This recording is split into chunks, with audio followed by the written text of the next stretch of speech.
sexual urge. It's not something that you say, oh, well, they will be different types of men. No, it'll be the same. But that they will be able to control. So much spiritually inclined that they can control. They will control. And he says, I have come to create such a race of men. So this is where we are talking about this child of Baha'i civilization has to grow and become mature and become full of perfections. Now we are in the very darkest period, remember, of the history of man. Now you can't even go, I don't know how it's in here, but in our country a woman cannot go at night alone from here to there. You see? See the difference? So,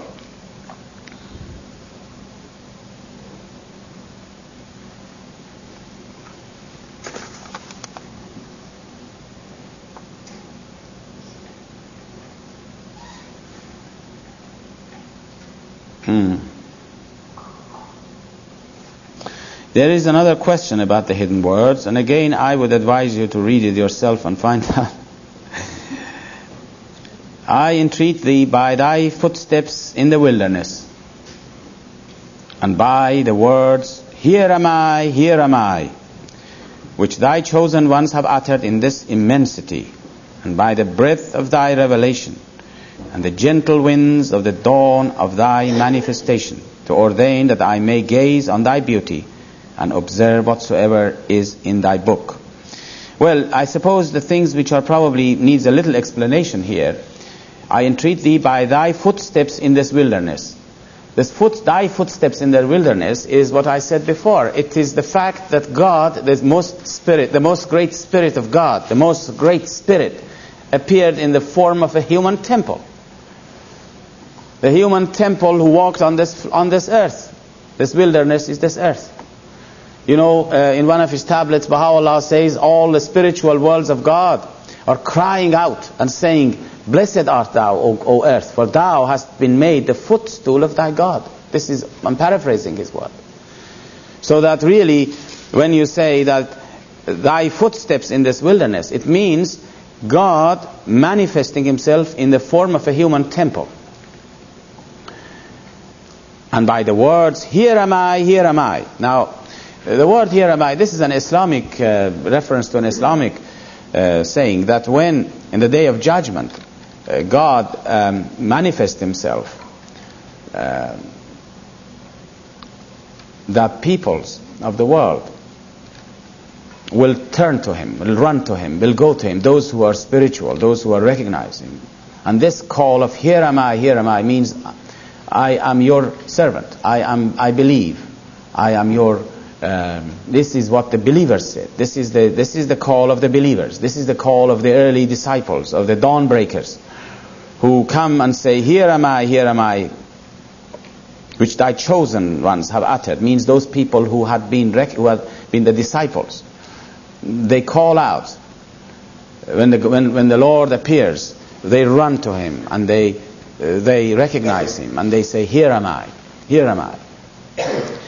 And then by the breath of thy revelation. Well, this is obvious. The breaths of thy revelation means the forces which this revelation has been released in the world, and the gentle winds of the dawn of thy manifestation. These are all expressions of the you see, again, you can see here that this is a very interesting word, the gentle winds of the dawn of thy manifestations. Always God, when he manifests himself, the same way as the sun. Go to nature again. The nature will teach us a lesson. When the sun comes out in the morning, it doesn't suddenly blaze upon you with all its energy. It's first very gentle. The rays of the sun, if you stand in the very, very early in the morning in the vast plain and you see how the sun rises, the rays of the sun is very gentle at first. It's the dawn. It's the beginning. It's the early days. And as the sun rises, the energies become more and more evident. And this is exactly the same thing as revelations of God. When Baha'u'llah appeared, the gentle winds of the dawn of his revelation were really obvious. They were gentle. This was a time that Baha'u'llah was in, for instance, the mountains of Kurdistan. Those beautiful some of the beautiful writings he has left behind, although I mentioned the other day that most of his words were not recorded. Some of those beautiful words, you know that prayer you have, which is translated into English, create in me a pure heart, oh my God. This is, for instance, revealed in the mountains of Soleimani, in the mountains of Kurdistan. Or the other one that I don't know the English of it was revealed there as well. That's a good way of saying it, isn't it? There are several of them. Create in me a pure heart, isn't it what I said? Yes, this is one of them. And there is another one which is a very favorite prayer of mine, but I don't know which it is in English. From the sweet scented streams of thine eternity. You know, these are the gentle breezes of the revelation of Baha'u'llah. And when you come further and further into the revelations later on, as the sun rises, you come across those passages when Baha'u'llah identifies himself with Godhead. I am God, you know. The revelation takes its shape of power and authority. This is the face of your Lord. You see? So that here we come to probably when you look now when you read it, maybe it will be of some help. And I think this would be sufficient really, and I'll see you about other things. Friends, what is the program? What are you going to do? Do you want to go on like, you can't go on like this till 4 o'clock. You'll be absolutely, you know. Wouldn't you like to have a little break of 10 minutes? I think so.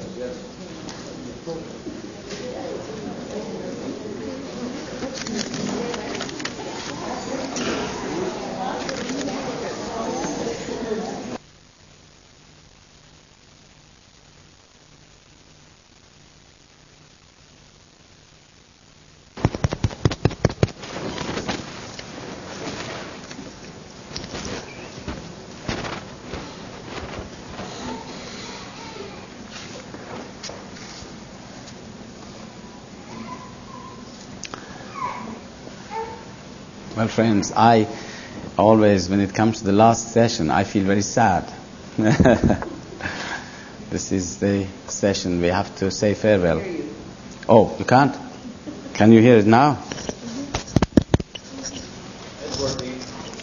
Yes, I was saying that the last session is always a sad occasion, especially for a visitor. And especially when one sees such a marvelous community, really, as I have seen here in this 2 or 3 days, really. And but this is the way the faith is growing now all over the world, is through the influence and the work of the power of Baha'u'llah. Everywhere that you go, you come across such beautiful faces all over, everywhere you go. Everywhere the friends have become luminous in their work, in their faces, in their spirit, in their work. And this is what gives us encouragement and hope for the future.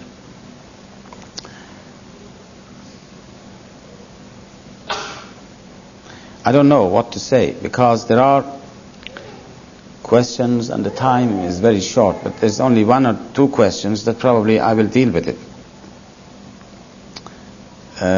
Now someone asked me a question, and I am not sure whether that person is here or not, but maybe he's not or she's not. I will nevertheless say it. And that was the question of punishment. I wanted to know what punishment, whether it's good or bad, when you do something wrong. Should we punish a person who does something wrong?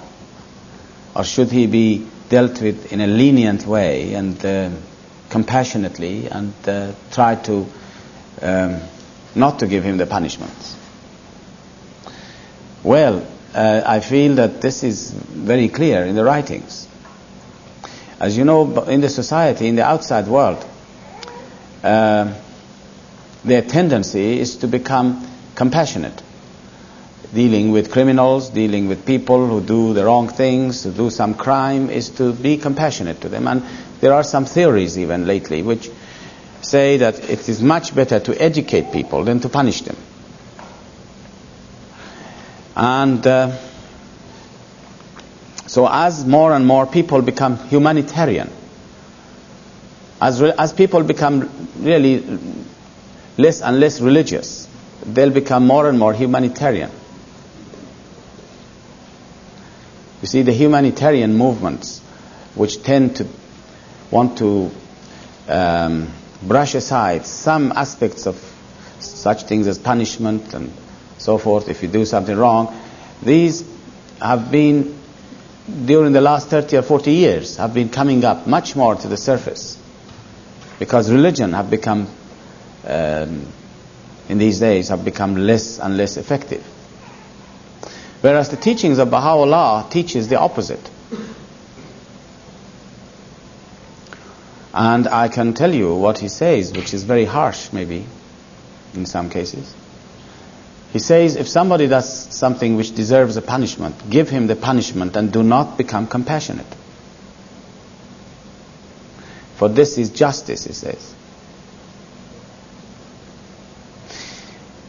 I think we can understand that because he has explained that in some other writings, the wisdom of punishment. Punishment is really a mercy of God if you look at it in the right way.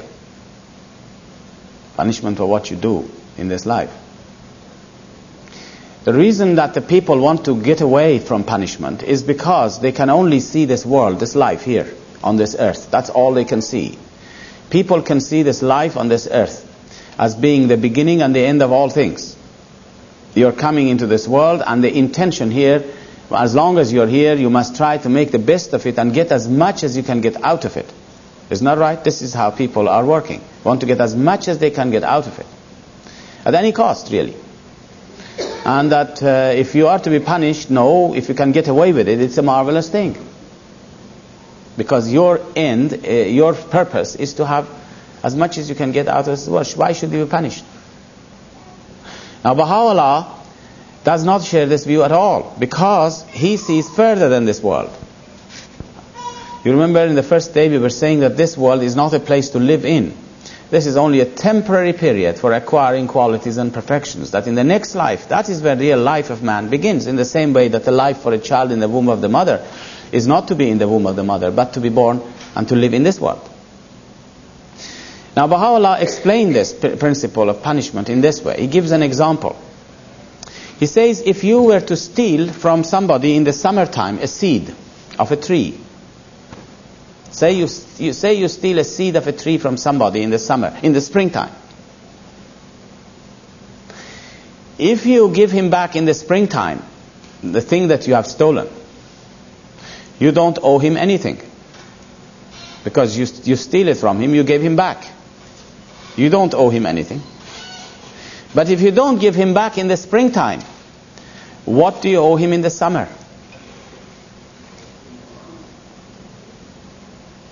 You owe him a tree, not a little seed, but a tree and the fruits and all the rest of it.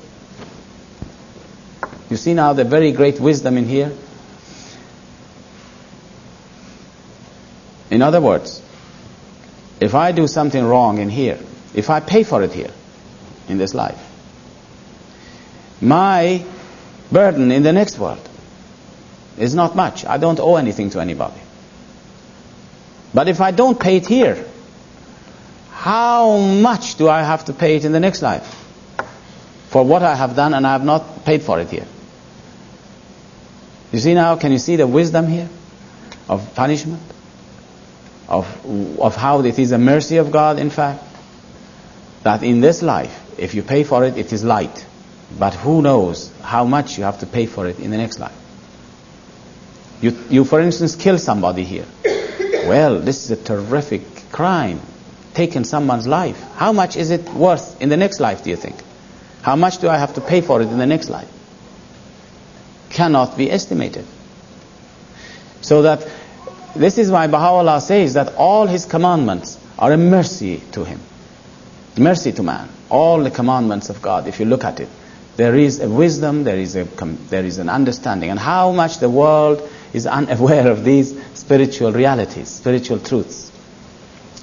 Well, now, there is one question which has come in here, and it's the last one, and then I will want to really say very little. Then after that, you must have been tired and exhausted of hearing me all the time. Pardon? Is justice and punishment to be used on an individual basis? No. Oh no. We are talking of institutions. Institutions of humankind. And this, of course, as far as the Baha'is are concerned, the law of Baha'u'llah, the laws that he has brought, these laws are for future of mankind, not for the present society. The present society cannot implement the laws of Baha'u'llah in fullness at all. Until a Baha'i government comes into being, you cannot implement the laws of Baha'u'llah. And it is then the institutions which must, the institutions of government which must then apply the law. There is a question here about the equality of men and women, and that how it is that women are not members of the House of Justice. Well, now, I'll briefly deal with it. You know, Abdul Baha has answered this. He says in the future you will know the answer, the reason for it. Now, the future, when the future is, I don't know. Some people think they can know it now. Now, it's up to you to think about it. Some people think, no, they have to wait.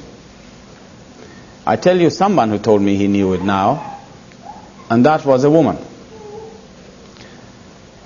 She said, you know, the members of the House of Justice, do you know what their functions are? First of all, let me put one point in here, which is a very important point. You know, in this life, we have equality of men and women according to the teachings of Baha'u'llah. Equality of men and women in rights and privileges. The fact that men and women are equals is because their souls are equal. The souls of men and women, there is no difference between the soul of a man and a woman. And that is what's important in the sight of God. What is the use of a body? It will be perishing. But the soul is very important. And so when we say that men and women are equal, in the first instance we say that the soul are the same in the sight of God. The second thing we say is that they are equal in rights and privileges. The third thing we can say is that we are not equal necessarily in our functions. And this is true. The functions of men and women, so many functions we are sharing together, and we are equal in our functions. We can do similar things. Man can do something and woman can equally do the same thing. But there are some things which men can do better than women, and some things that women can do better than men. And then there is a third category. There are some things that is exclusive to men and exclusive to women, which means men cannot, for instance, bear a child. This is exclusive to a woman. You see now how different we are at the same time? So once we understand what we mean by equality of men and women, in the soul, in our rights and privileges, and in some of our functions, but not necessarily in all. And there is, I want to mention another principle, which is a very important principle. We are constantly talking about equality. There is no such a thing as equality, by the way, amongst the human race. In fact, there is no equality in this existence. If you look at nature, there are not two things the same. You cannot find two blades of grass to be the same. Two blades of grass are not the same. Everything is unique. That God has created, everything is unique. Your fingerprints are unique. Our cells are unique. Even I'm told by some doctors, the cells in the body are unique. In the bloodstream, they say these red globules. One of the doctors was telling me, they can see that each globule is different from another one. They're unique. Millions and billions of them in the body. And your globules in your blood is very different from those of another person. Everything in this creation is unique. And do you know why it is? Baha'u'llah has given us the reason for it, why there is always one of everything. He says that this creation manifests the attributes of God. The attribute of oneness manifests itself in this creation, and you have one of everything. It's a very beautiful explanation. One of the attributes of God is incomparable. Incomparable means nothing is like it. And that attribute of incomparable has brought about the uniqueness of its creation. Everything is unique. So let us understand it in this level. Also in the world of humanity there is not equality. People are different in their level of understanding, in their capacities, in their way of life. Everybody is different. Now why people are not members of the House of Justice, which is a function? Remember, it's a function. Membership of these institutions involves a certain functions. Now as I said, Abdul Baha says in the future we will understand the wisdom of it. And you see how wise Abdul Baha was when he said this. Because in those days nobody had any conception of what the House of Justice was like, what it's going to do, what its functions were. And even now we are not able to probably know what the functions of the House of Justice are going to be in the future fully. But as I said, one woman told me this. She said, I understand it. I know why women cannot be members of the House of Justice. Because, membership of the House of Justice, as far as we can gather now, at this present time, 20 some years past now, that we have had the House of Justice, we find these people who become members of it have to give up their personal life to the faith. They have to 24 hours dedicate their lives. 24 hours, it's a 24-hour job. It's not a job that you go from 9 to 5, although you go from 9 to 5 maybe, but it is a 24-hour commitment. And although the Baha'i world is very small, what will happen when the whole world comes under the direction 6,000 million people? It is full and total giving up of yourself, your personal life entirely. And this woman was said, if I was a member of the House of Justice, if my child becomes sick today, I can't think. If I become pregnant, where is my loyalty now? Where my loyalty lies? Shall I finish with my child? Or shall I be a member of the House of Justice? Because you cannot be a member of an office. It's not just being like a member of an assembly or a national assembly, you are there or not, it doesn't matter. It's a complete giving yourself to the institutions. Well, this was this woman's view, which I just wanted to tell you what she said to me. But as Abdul Baha says, in the future we will understand it. The functions of the House of Justice is for us it's very important to understand and appreciate the position of the House of Justice today. We are tending to think of it as a grand national assembly or a grand international assembly whose members we happen to know. This is the fact that we know these members. They were our friends, they used to work with us, and now they sit in this international body. It gives us the view, well, fair enough, it is just one of those. It is of course higher, we say, than the national assemblies, and it's got a lot of responsibilities. But really and truly, I wonder, I have had the honor and the privilege to be in the presence of the House of Justice. I can tell you what it is like, the very room in which they consult and when they meet as a national assembly, as a universal House of Justice. You meet the members outside the room, you meet the members here and there, they are your friends, you talk to them, they are very humble people. But that is not the point. They have no rights or privileges, as you know. There is no station for them. There's no station for them, really. They have no station in that sense of being anything other than an individual Baha'i. You see, they are an individual Baha'i. The hands of the cause of God have a status in that sense that Shoghi Effendi mentions. In this faith we have various forms of governments incorporated in the faith. Various forms of government, he enumerates such things as democracy, autocracy, and theocracy, democracy, and aristocracy. And he says the good points of each one of these have been incorporated in the institutions of the faith. Well, the hands of the cause, you might say, is like the aristocracy we have, but they have no authority, remember. This is one of the things we must remember. They have no authority. The authority lies with the national assemblies and the local assemblies and the House of Justice. But what I was saying to you is that really we are inclined to think that the House of Justice is just an international body of 9 people we meet. But do you know, when you go and you sit in that meeting of the House of Justice, which meets as the House of Justice, it is a tremendous, tremendous power you can feel. And it's up to you. It's all up to the individual who goes there. It's the same way that it was entirely up to the individual who saw Baha'u'llah. How he felt was entirely up to him. How much you receive it. But all I can say, my impression was very clearly, there is the presence of Baha'u'llah.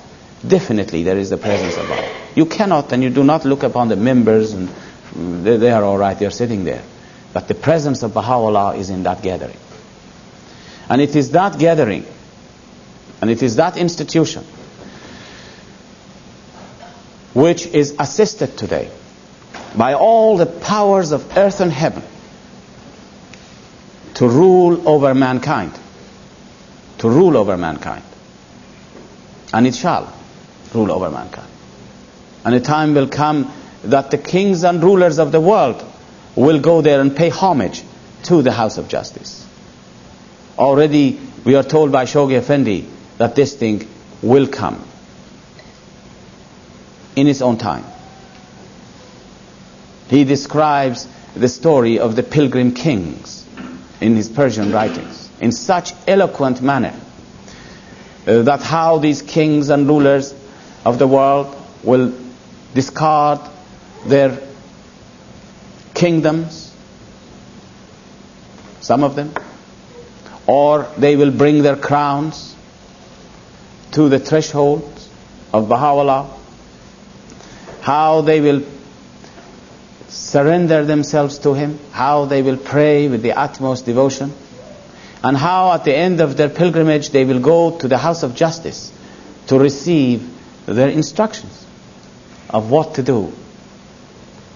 And this is why when you go into the building of the House of Justice today, there is a magnificent hall, a banquet hall for the reception of the kings and rulers of the future. And mankind is absolutely asleep about this. Doesn't know what is happening at all. But this is a body that Baha'u'llah has said in his writings will establish upon this earth the sovereignty of Baha'u'llah. The sovereignty of Baha'u'llah will come into being through the instrumentality of this great institution, which has to guide us, because Baha'u'llah is guiding it step by step. Every step that they take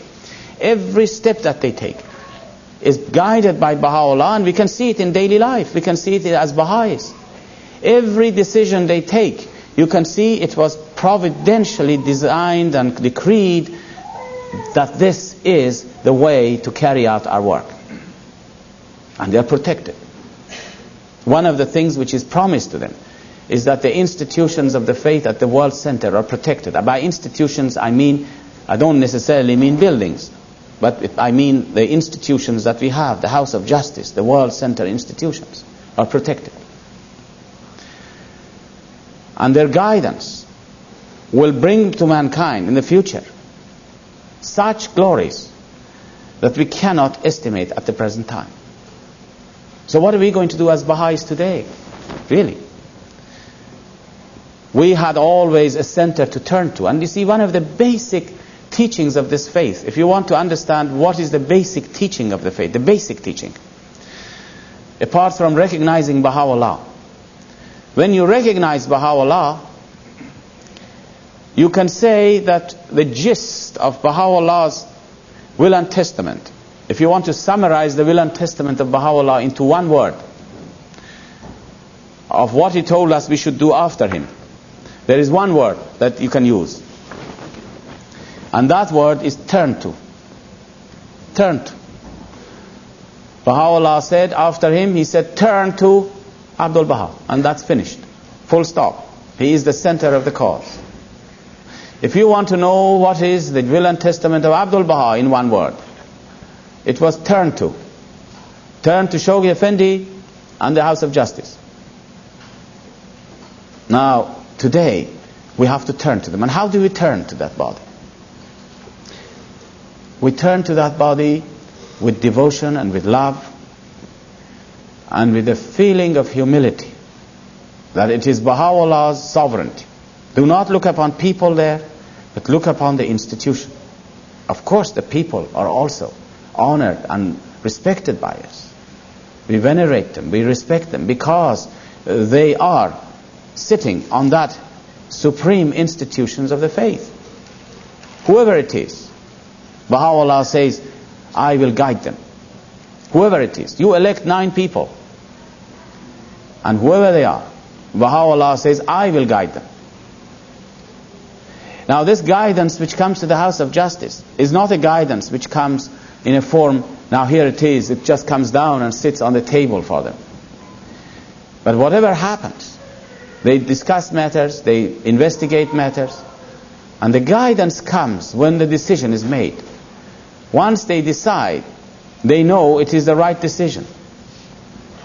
Who is in the world today? Which one of the councils of the world, whether it be religious or political, which councils in the world can claim that their members go into consultation together and they come out and they say, we have made the right decisions, and be sure that they have made the right decisions? Who is there who can say that? But the members of the House of Justice can do that. They go into this chamber, they discuss things, they come out and they know they have made the right decisions. The decision is right. And we have seen miracles. If you really look at what they have done, you can see miracles. Every direction that they have given to the Baha'i world has been instrumental in promoting the faith in miraculous ways. There are many, many stories that we can talk about it, which really astonish some of the believers to see how the House of Justice, in visible terms, is guided by Baha'u'llah. So that we Baha'is of this generation, who have not got one center of the cause like Shoghi Effendi or like Abdul Baha, although we must read their writings. Now, I'm not saying that. We must turn to their writings. We must all turn to the writings of Shoghi Effendi and Baha'u'llah and Abdul Baha. But we have a visible center to which we turn to. And if we carry out the guidance of the House of Justice, which is the guidance of Baha'u'llah, if Baha'u'llah was living today amongst us, he would have said the same things that the House of Justice are telling us today. If we carry out these guidances as coming from Baha'u'llah, then all kinds of things will happen, not only in our personal lives, but also in our institutions. And the faith will grow, and great numbers will come into the faith. This is, I feel, a very important thing. And I wanted to mention that we should, in fact, at the end of this meeting, we should perhaps say a prayer and turn our thoughts to that body, so that we may become guided by their love and their prayers. And often, Baha'is who gather together, I don't know what's the custom in here, but whenever Baha'is get together in Europe, some of them who really are spiritually minded, communities which are very much working on spiritual levels, they, every time they get together, they pray for the house, and they send messages to the house from that gathering and beg for prayers for themselves. And I think this begging of prayers from the house is a marvelous idea. This is something that I feel that our communication must be a communication not only to pray for them, but to beg for prayers, every great undertaking that you do. And I hope that this gathering in here that we have had for the last 3 days will not be a gathering which we begin with words and end with words. I hope that what we have been saying and will become some use to the friends. And I hope that the suggestion that I made to forget all the things that I have said and to remember those points, by which time maybe you have forgotten all those points by now, we should really try to think about it and to give 1 or 2 hours a day, every person, no matter who we are, to Baha'u'llah for teaching the faith personally, on a personal level. If we do that on a universal scale and religiously give 1 or 2 hours a day in discipline ourselves, and also read the writings in the morning and in the evening, in the same way that I told you the story of this Irish girl in Paris, of how she would do it. This way we can then bring great victories to the cause of God. And then really we must thank Baha'u'llah. I think we can't do anything else but to thank him all the time, that he has brought us together in a unity and love. And this love and this unity that we feel in our hearts is not because of ourselves. It's not because of us that we love each other. We are very insignificant otherwise if we divorce the faith from ourselves. Very insignificant. All that is there, and this beautiful spirit that is generated when we meet together, is because of the love of Baha'u'llah, because of his spirit which comes through us. I hope that I am in a way looking forward to meeting the friends again in other parts of this country, your beautiful country, and I'm hoping more and more to meet more of the indigenous people. I feel we have a duty, a responsibility ourselves to attract them to ourselves, to bring them together, to become as one people.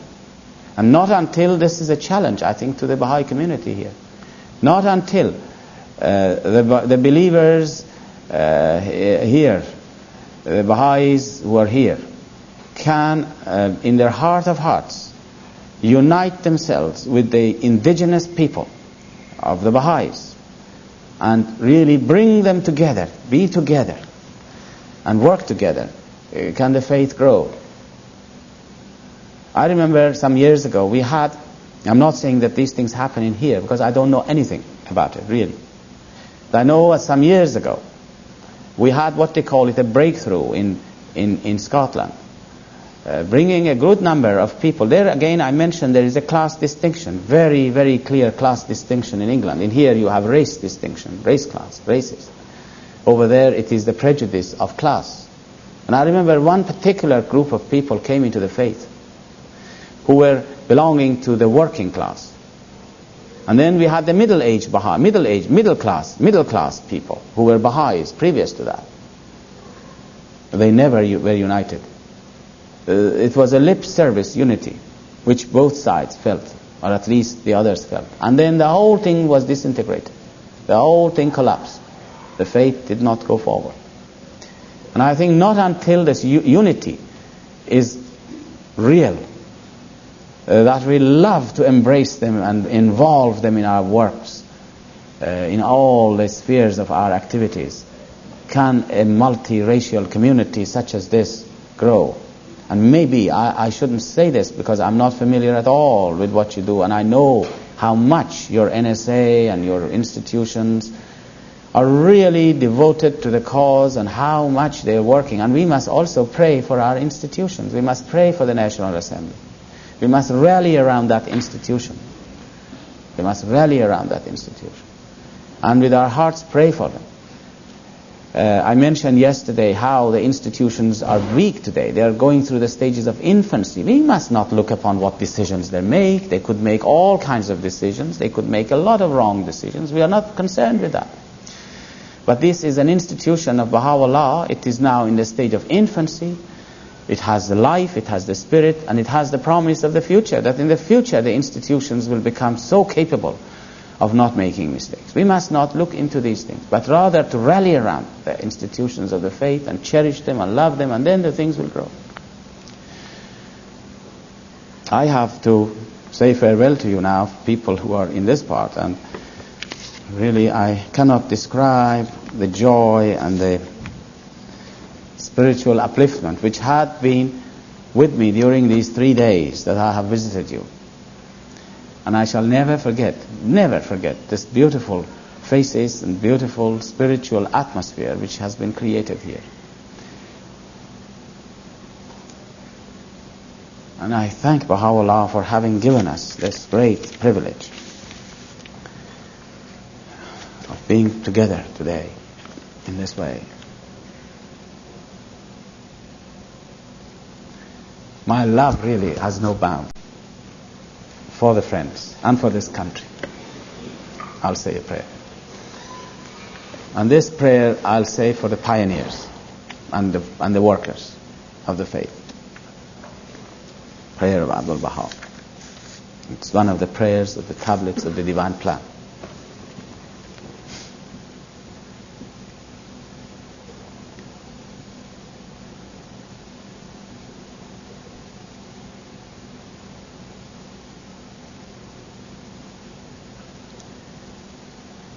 والله ای خداوند بی همتا،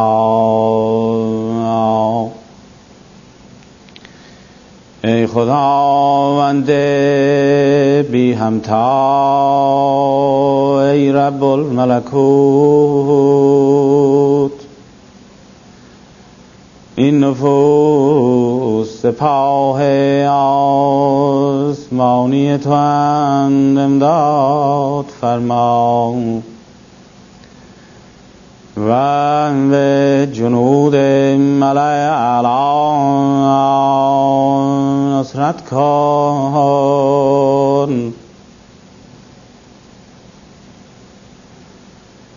تا هر یک نظیر اردوی شوند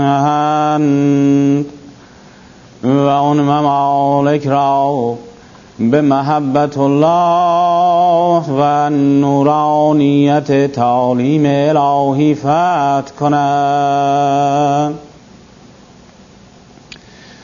ای خدا ظهیر و نصیر اونها باش و در صحرا و در بیابانها و صحراها